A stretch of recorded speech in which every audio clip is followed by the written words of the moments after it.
हमारे सामने दो तरह के जगत है।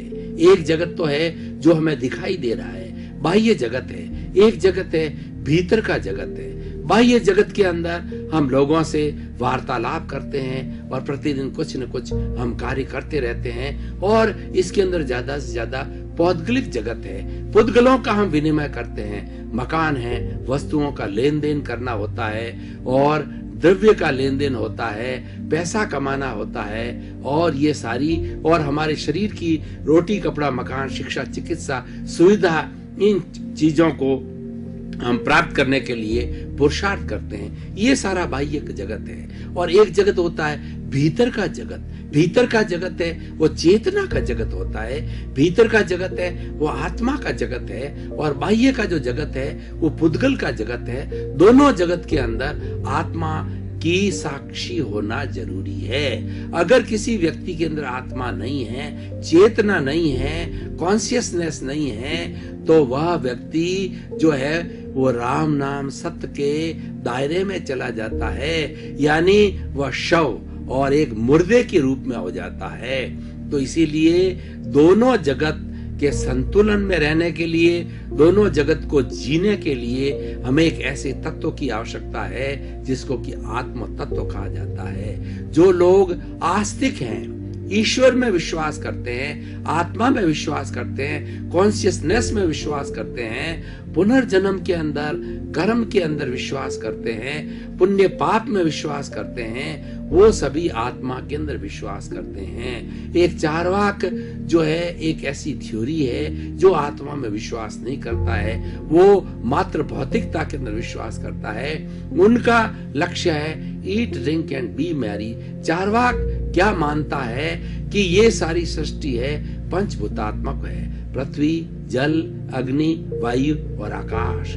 इन पांच भूतों के मिश्रण से जो है शरीर पैदा होता है, और जब शरीर पैदा होता है तो उस तरीके से उसमें चेतना आती है। वो उदाहरण देते हैं कि जिस तरीके से शराब बनाई जाती है, शराब के अंदर गेहूं है और उसके साथ साथ के अंदर जो गुड़ मिलाया जाता है और भी कई चीजों का मिश्रण करके उनको जमीन में गाड़ करके सड़ाया जाता है। सड़ाने से उसके अंदर सड़ान करने से मादकता पैदा होती है। उसी तरीके से वो कहते हैं कि जिस तरीके से मादकता ऑटोमेटिक आ जाती है, मादकता कोई पैदा नहीं की जाती है, इनके मिश्रण से मादकता आती है।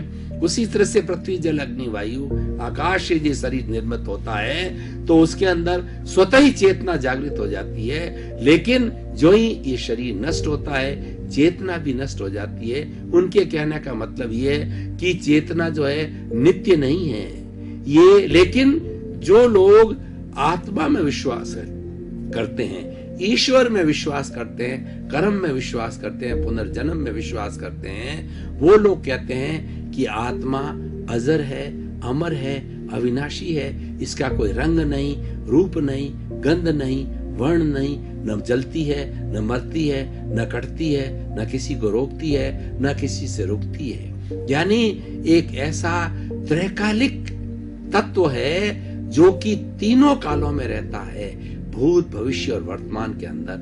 आत्मा कभी भी नष्ट नहीं होती है, शरीर बदलती है। गीता के अंदर भगवान कृष्ण में कहा गया है कि जिस तरीके से व्यक्ति पुराना कपड़ा फट जाता, पुराना होता है, उसको छोड़ करके नया वस्त्र धारण करता है, उसी तरीके से आत्मा अपने पूर्व निर्धारित जो है आयुष्य कर्म के अनुसार एक शरीर का भोग करके, इस शरीर को छोड़ करके दूसरे शरीर के अंदर जैसा उसने आयुष्य कर्म का निर्धारण किया है, दूसरे शरीर के अंदर निर्धारित समय में वो चली जाती है, और जितना समय तक उसका आयुष्य कर्म है उतने समय तक जो है वह उस शरीर का भोग करती है, और अपने साथ में अन्य प्राणियों के साथ हुए दोषों का वो एनओसी लेती है, दोषों का चुकारा करती है, सेवा लेती है या सेवा देती है। जैसे जैसे कर्मों का योग होता है उसके हिसाब से जो है उसकी कार्य प्रणाली होती है। तो हम अब उस तत्व की जो है वह तत्व क्या है, वो जब आत्म तत्व तो हमने कह दिया है, आत्म तत्व